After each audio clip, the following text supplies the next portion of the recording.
Unit 5, Reading 1. The art of memory. We all try to remember certain things in our daily lives: telephone numbers, email addresses, facts that we learn in class, and important tasks. We use memory techniques like repetition, the idea that the more we repeat a piece of information, the better we can recall it. But did you know that memory training goes all the way back to the days of ancient Greece? People began to value memory as a skill about 2,500 years ago. That's when the Greek poet Simonides of Chios came up with a powerful technique known as the loci method. Simonides realized that it's easier to remember places and locations than it is to remember lists of names. According to the loci method, if you think of a very familiar place and visualize certain things in that place, then you can keep those things in your memory for a long time. Simonides called this imagined place a memory palace. Your memory palace can be any place that you know well, such as your home or your school. Here's how to use the loci method to remember a list of tasks. Let's say your memory palace is based on your house. Visualize yourself walking through it. Imagine yourself doing each task in a different room. Later, when you want to recall your list of tasks, visualize yourself walking through your house again. You will remember your list of tasks as you see yourself doing each one. In the 15th century, an Italian man named Peter of Ravenna used the loci method to memorize books and poems.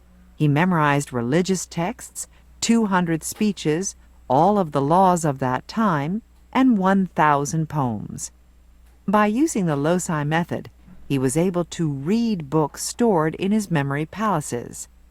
"When I travel, I can truly say I carry everything I own with me," he wrote. When Simonides and Peter of Ravenna were alive, most people did not have books or pens to write notes with.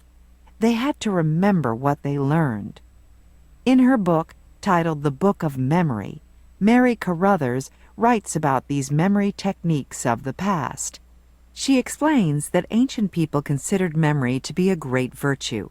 A person with a good memory was special because they could help preserve the society's cultural heritage.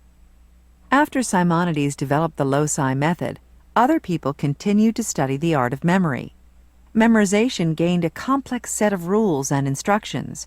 Students of memory learned what to remember and techniques for how to remember it.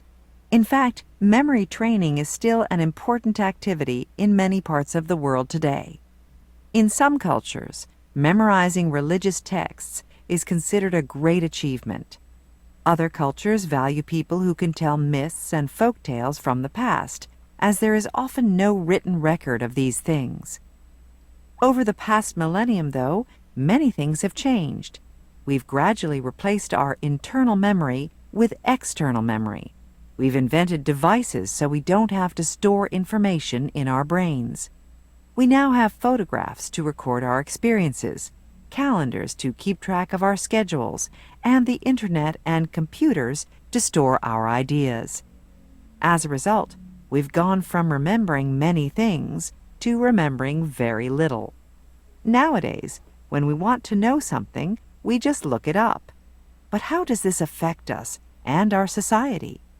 Did we lose an important skill?